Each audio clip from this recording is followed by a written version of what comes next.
Muy buen día para todos. Muchísimas gracias por estar aquí presentes. El día de hoy vamos a hablar sobre ciertas teorías del aprendizaje en la materia de procesos psicológicos superiores, en las cuales vamos a estar hablando el día de hoy los presentes de Oleni Patricia Díaz, Catherine Guerrero y quien les habla Juan Carlos Morales Arias.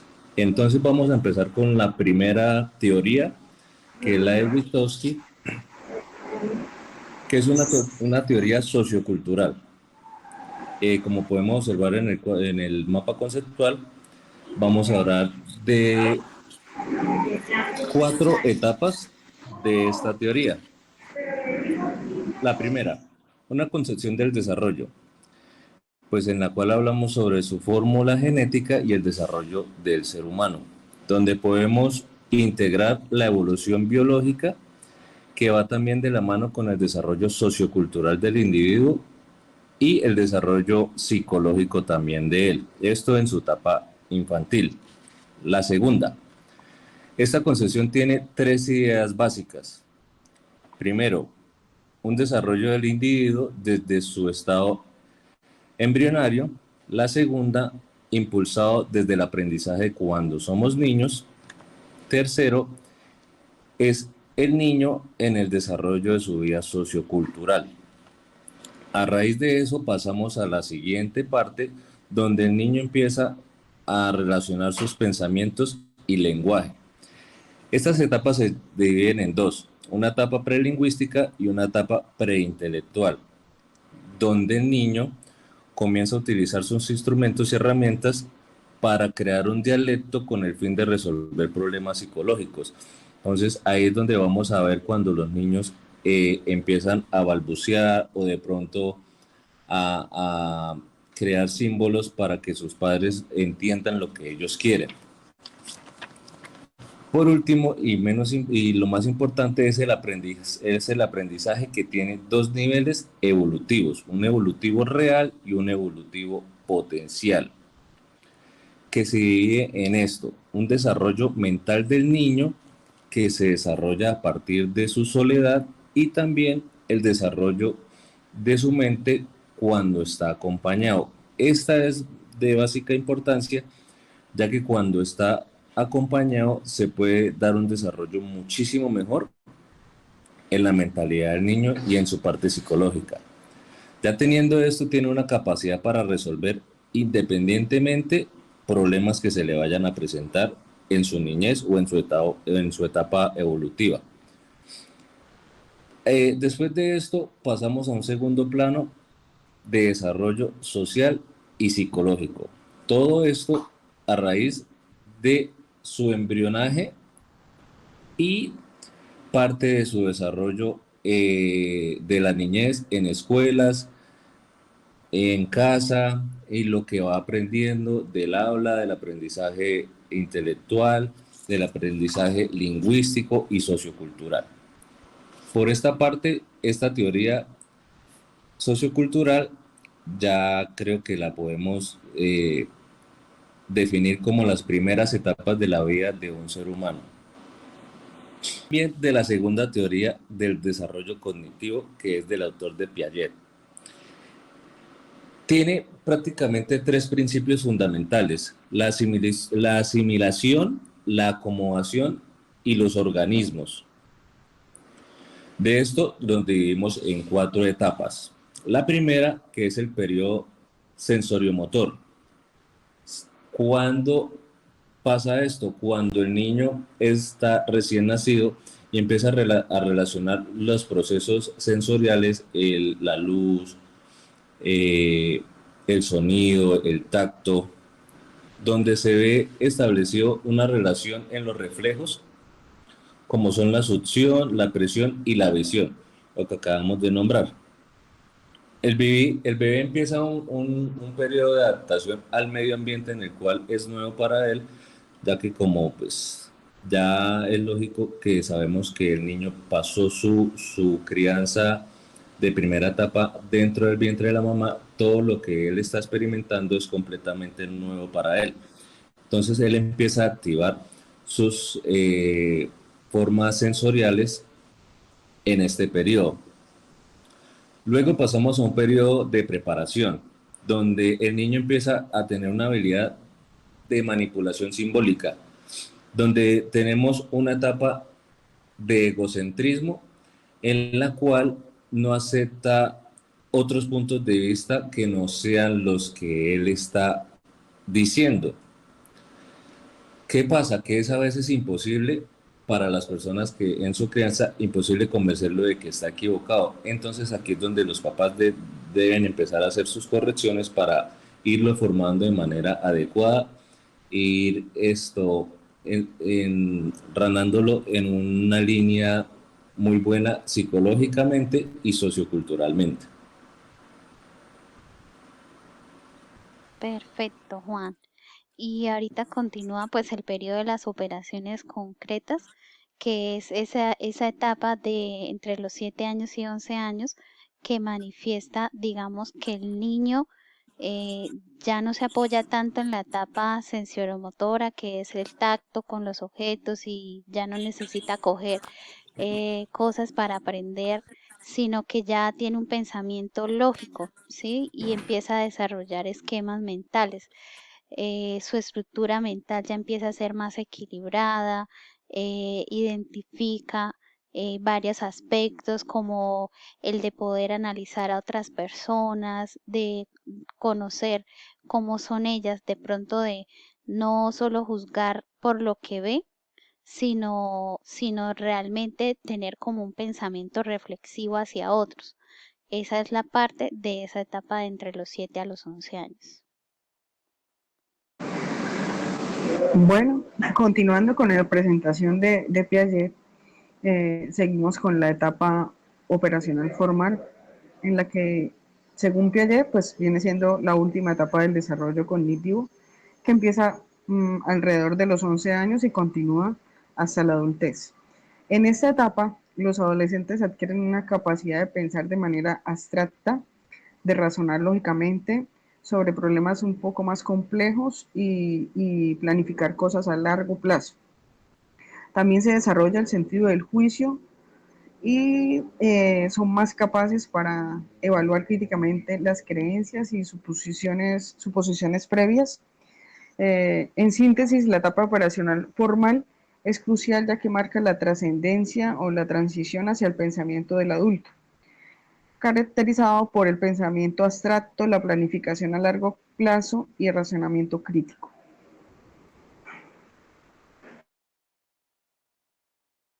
Del aprendizaje social de Albert Bandura, la cual nos dice que el aprendizaje se da producto de interacción con el medio ambiente, en los que intervienen algunos procesos mentales, algunos procesos básicos mentales. Nos menciona que los niños tienen una atención selectiva en la cual pues ellos detallan comportamientos de otras personas. Esta teoría también se basa en que el niño aprende por el modelo de sus padres, de las personas que están a su alrededor, de los maestros. Entonces, pues ellos hacen una selección entre esos comportamientos y detallan muy bien las acciones de los adultos, ¿sí? Porque ellos son sus modelos a seguir, esas personas con las cuales ellos se van reteniendo, que es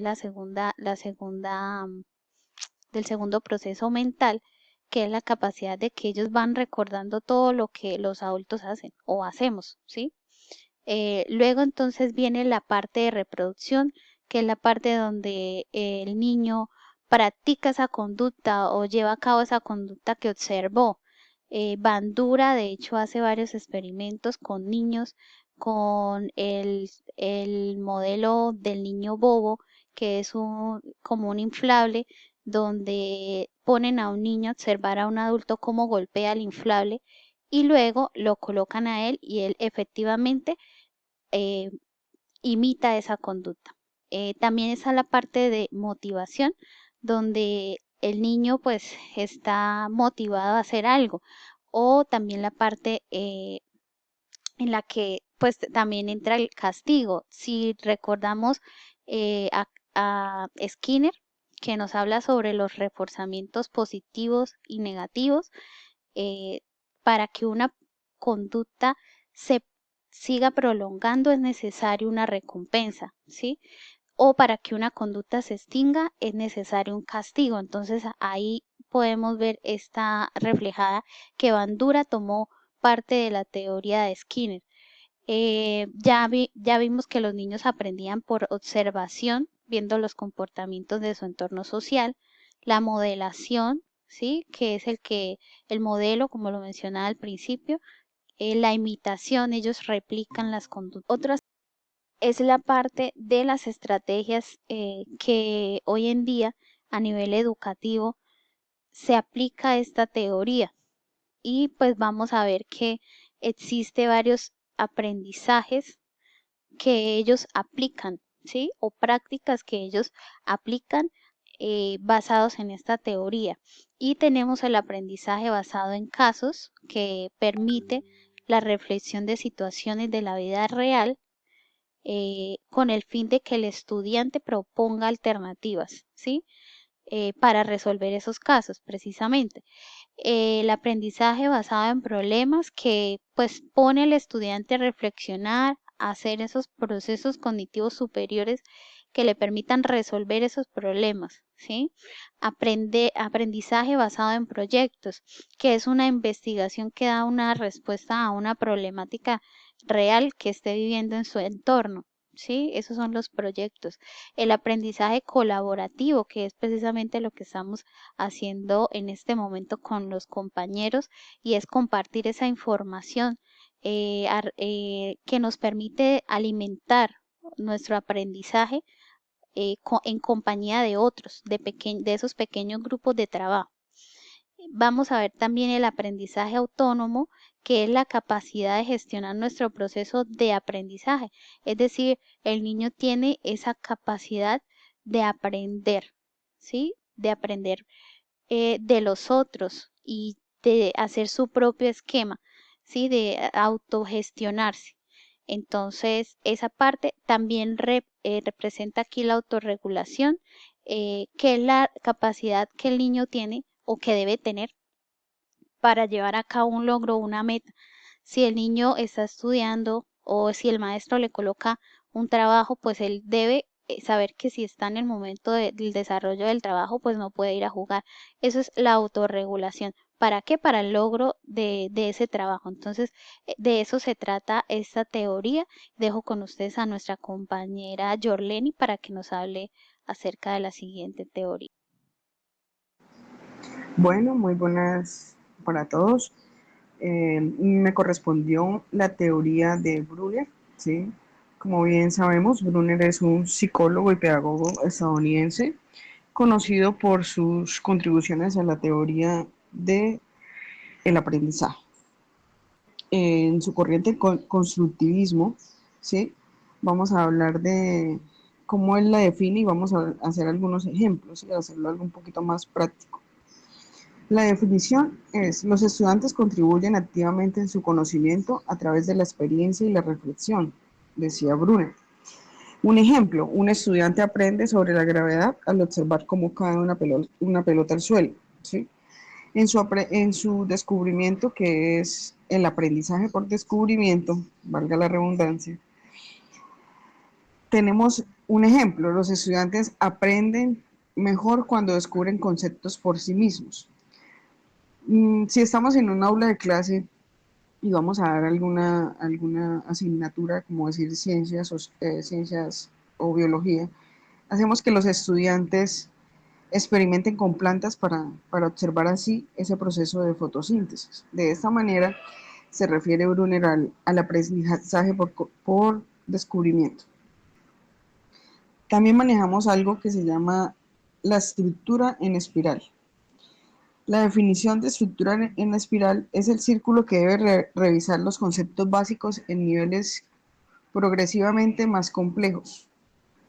Haciendo un ejemplo, lo podemos tomar con un estudiante que en primaria aprende fracciones y luego en secundaria ya aprende álgebra, ¿sí? Eso es estructura en espiral. El andamiaje El andamiaje, en su definición, es el maestro proporciona un apoyo temporal que se reduce a medida que el estudiante se vuelve más competente. Ejemplo de ello es un maestro ayuda inicialmente al estudiante a escribir un ensayo y luego reduce la ayuda gradualmente. Los modos de representación, según Brunner, son enactiva, icónica y simbólica. ¿Sí? Vamos a hablar un ejemplo de enactiva, es aprender a montar bicicleta practicando. ¿Sí? Quiere decir que la enactiva es un conocimiento basado en acciones. La icónica es un conocimiento basado en imágenes. Un ejemplo, usar gráficos para entender la geografía. La simbólica, como su palabra lo dice, es el conocimiento basado en palabras y símbolos. Un ejemplo de eso sería leer ecuaciones matemáticas para resolver problemas. Las estrategias educativas están la enseñanza estructurada, el uso de las preguntas, el diálogo, el aprendizaje por descubrimiento guiado y el apoyo individualizado. La teoría de Brunner se basa en el aprendizaje activo y constructivo para fomentar la curiosidad y el descubrimiento, ayudar a los estudiantes a construir conocimientos de manera más profundas y más significativas, desarrollando así habilidades de pensamiento totalmente independiente y sobre todo para resolución de problemas. Bueno, damos por finalizada nuestra exposición. Espero que les agrade las teorías de Vygotsky, de Piaget, de Bandura y de Brunner sobre el aprendizaje. Muchas gracias.